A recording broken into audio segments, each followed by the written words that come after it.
Welcome back to Architecture Topics.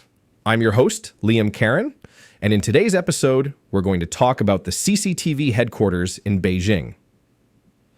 This is one of the most unconventional office buildings ever built, and a defining symbol of China's early 21st century transformation.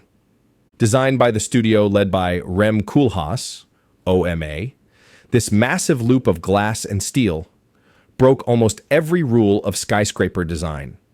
Built in the lead-up to the 2008 Olympics, the CCTV building wasn't just an architectural experiment. It was a political statement, a cultural landmark, and a piece of urban engineering that pushed the limits of what architecture could express on a national stage. Let's start in the early 2000s, a moment when Beijing was preparing to show the world what modern China could look like. But before we continue, like always, I have a favor to ask. If you enjoy stories like this about buildings with ambition, tension, and big personalities, don't forget to follow the show on Spotify, Apple Podcasts, or wherever you like to get your content.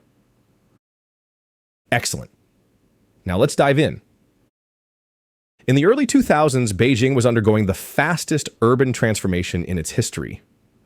Entire neighborhoods were being leveled to make way for highways, subway lines, and glass towers. The 2008 Olympics were on the horizon, and the Chinese government saw architecture as a way to project confidence and control. This wasn't just about infrastructure, it was about image. China was stepping onto the global stage, and the capital city needed landmarks to match. Not just symbols of modernization, but proof that China could lead, innovate, and shape the future on its own terms. And at the center of this transformation was China's Central Television, or CCTV. CCTV was more than just a media company. It was the government's official mouthpiece. It broadcast the news, managed cultural programming, and played a central role in shaping public opinion across the country. But by the late 1990s, CCTV had outgrown its existing headquarters, a collection of unremarkable mid-rise buildings near Beijing's city center. But what it needed wasn't just more space. It needed a statement. So the government launched a competition for a new headquarters, one that would be visible, symbolic, and unmistakably modern. And crucially, they invited international firms to compete. It was a rare moment. A tightly controlled regime opening the door just slightly to foreign architects, at least the ones bold enough to step into the ring. One of those was the Office for Metropolitan Architecture, or OMA, led by Rem Koolhaas. Rem Koolhaas wasn't a stranger to bold ideas. By the early 2000s, his firm had built a reputation for provocative, often cerebral designs. But they hadn't yet built on this scale or in this kind of political context. So when the international competition for the new CCTV headquarters opened, Koolhaas saw a rare opportunity, not just to design a landmark, but to engage with China at the precise moment it was reinventing itself. But this wasn't a typical client. This was the state. And designing for the Chinese government meant navigating a complex, highly politicized environment. OMA knew they'd be working under scrutiny and with expectations that went beyond architecture. They teamed up with engineering powerhouse ARUP, and more specifically with structural designer Cecil Balmond. Balmond wasn't just an engineer. He was a creative partner, someone who could take Koolhaas's unconventional sketches and make them stand up. This was key to the success of the project, because OMA's proposal was unlike anything else submitted. While most entries offered the usual vertical towers, OMA presented a continuous loop. Two leaning towers joined at the top and bottom by horizontal sections. It didn't just look radical. Structurally, it was an entirely new type of skyscraper. The idea was to create a building that reflected the interconnected nature of media production. Offices, broadcasting studios, editing rooms, all woven into a single continuous system. No isolated departments. Everything was connected, visibly and literally. The design was risky, expensive, technically demanding, and yet it won. The Chinese government saw something in it. Ambition, modernity, and maybe even a touch of controlled chaos. A fitting metaphor for a country reshaping itself in real time. By 2002, OMA had officially been commissioned. Koolhaas had just landed the biggest project of his career. From the start, Koolhaas and his team wanted to avoid what he called the vertical default. The typical safe, sleek, and anonymous corporate tower didn't interest him. He saw it as outdated. Instead, he proposed a new kind of monument, one that defied gravity, hierarchy, and even conventional logic. The result was a structure made of 6 main parts, 2 towers, each rising to about 234 meters, or roughly 770 feet, leaning inward at slight angles. The 2 towers are connected at the top by a 2-section massive cantilever, and at the base by a 2-section horizontal podium. Together, they form a continuous 3-dimensional loop, something that resembles a Mobius strip that had been folded into an architectural object. Each segment served a different function. One tower housed offices, while the other provides technical and production spaces. The overhanging cantilever held executive meeting rooms and a dramatic viewing gallery, and the low loop at the bottom, often overlooked, contained broadcast studios, editing suites, and service areas. But this wasn't just about form. Koolhaas wanted the shape to reflect the building's purpose, like a machine for making media. Every department in CCTV was physically connected to the next, allowing people, data, and content to flow uninterrupted. No silos, no dead ends. Conceptually, this was all good, but making this work structurally was another story. The forces inside the building were intense, especially at the corners, where the leaning towers met the cantilevered top. Traditional vertical columns wouldn't work. So instead, ARUP's engineers designed a diagrid system, a dense web of steel triangles that wraps the entire facade, distributing weight diagonally across the loop.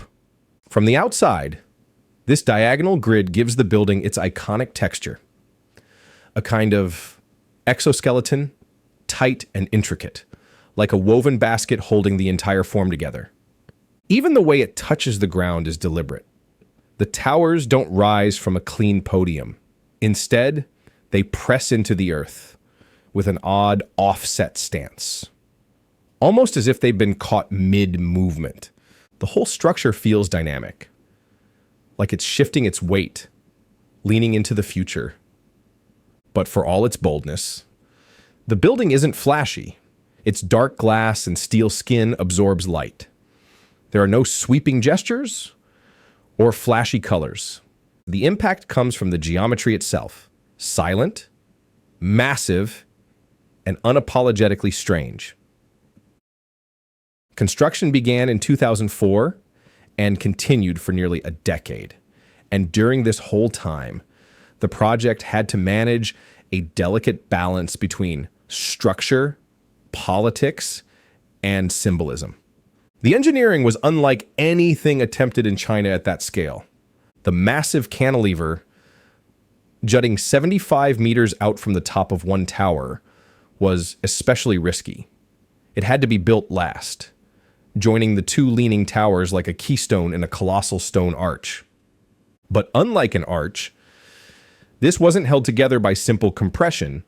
The overhanging top section acted more like a horizontal bridge between the towers, with forces that caused parts of the frame to stretch, bend, and twist. Some steel sections were under tension, others under compression, all balanced in a delicate structural choreography. A tiny miscalculation could have caused the entire loop to twist, buckle, or worse, collapse. Construction moved cautiously. Cranes perched atop the towers lifted steel members into place like surgical tools.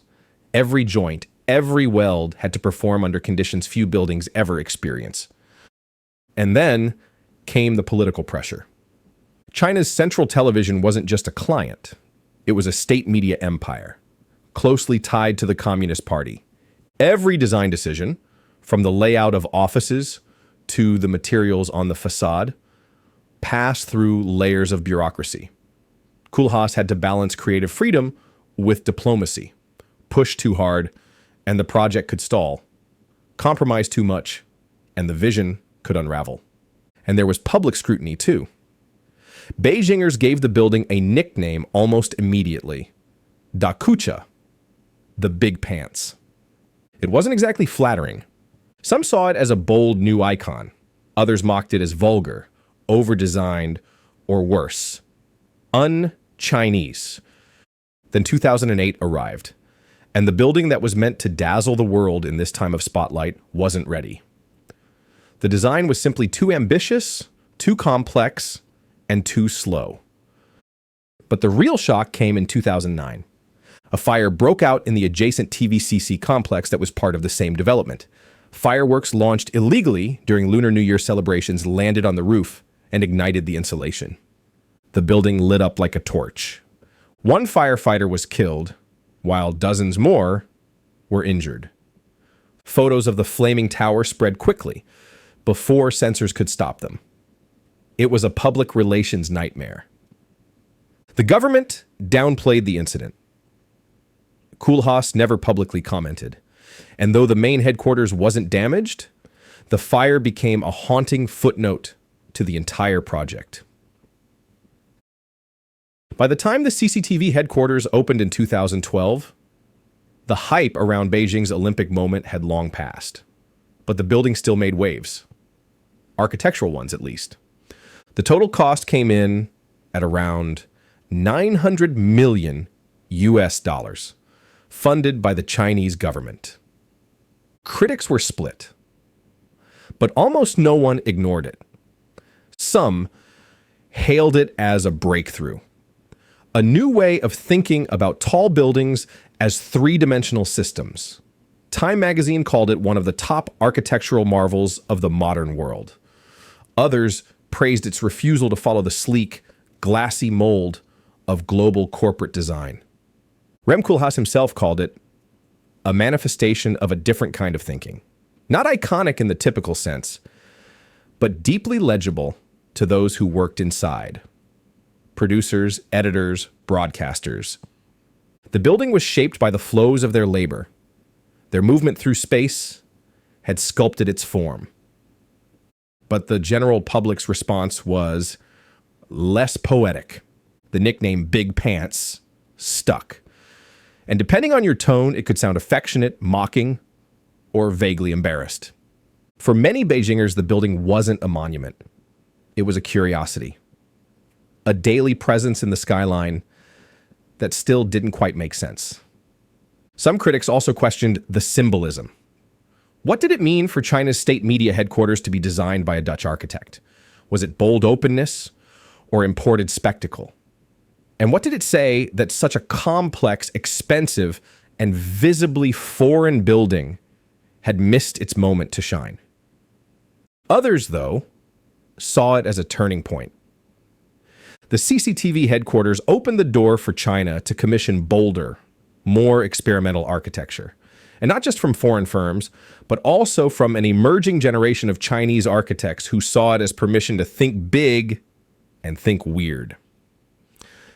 In the broader world of architecture, it challenged the tyranny of the glass box, which had stood strong since Mies van der Rohe. It showed that a building could be structural, sculptural, strange, and still get built. Once it opened, the building supported over 10,000 employees across nearly 400,000 square meters of floor area. That's more than 4 million square feet. It hosted all of CCTV's major departments and became a fully operational media hub. The layout was designed around media workflows, and in that sense, you could say the building was a success. But there are trade-offs. The diagonal grid limits interior flexibility. Security is complicated. Maintenance at that scale, especially on the cantilevered sections, is expensive. And because of its symbolism, the building is always under some level of scrutiny. Today, it stands as one of the most recognizable buildings in Asia. And more than a decade later, nothing else quite like it has been built. It doesn't blend in, it doesn't fade, but it certainly sticks with you. Impossible to forget. And that brings us to the end of today's episode. Thanks for listening to Architecture Topics. If you enjoyed this episode, take a moment to follow the show. And if you really liked it, why not share it with a friend? I'm Liam Karen, and I'll see you next time. Until then, keep looking up.